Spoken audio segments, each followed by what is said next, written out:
which none could have foreseen.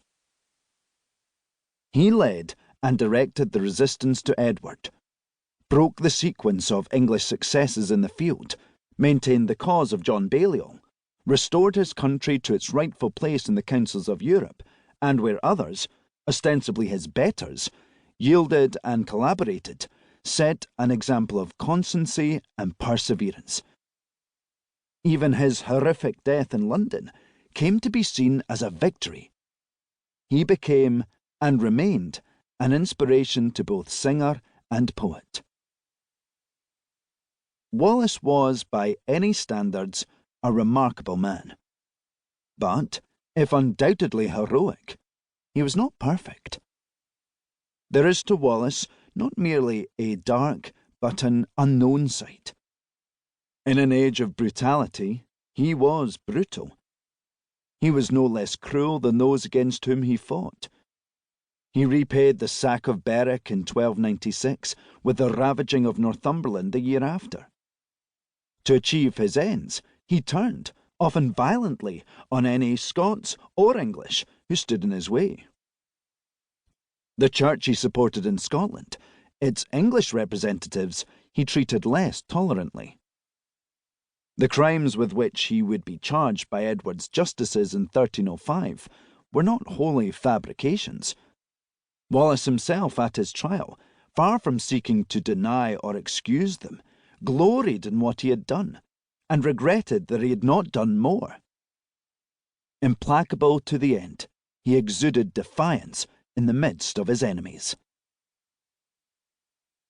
Posterity, as in the case of his contemporary, Robert Bruce, has tended to look away from Wallace's flaws as if afraid of the truth.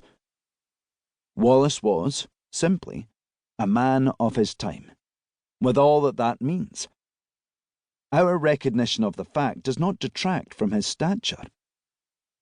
More significant, and more harmful to the memory of Wallace, is the manner in which our lamentable ignorance of his life before May 1297, and of the period between the defeat at Falkirk and his death 7 years later, has led us to neglect a number of crucial questions connected with him. The result is that we have made something of a one-dimensional figure of a man who cannot have been other than complicated. Of such questions, 3 in particular present themselves for our consideration. First, how could a man, untutored in the art of war — he had after all no Queen Eleanor to provide a translation of Vegetius for him — and without experience in its practice, emerge with such authority and ability as a military leader in the summer of 1297? Second, on the basis of the admittedly meagre information available to us, what role can we allocate to Wallace after Falkirk, which fits in with our knowledge of his character, temperament, and talents?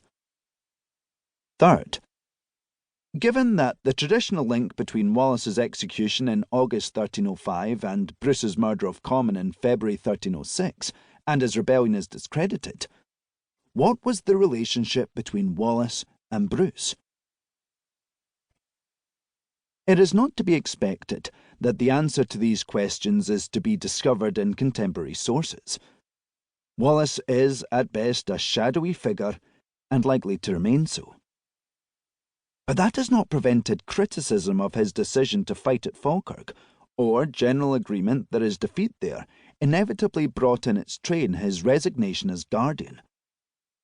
It has not prevented an unflattering comparison of him with Andrew Murray, or, more damaging, a view of him which is condescending and therefore unflattering.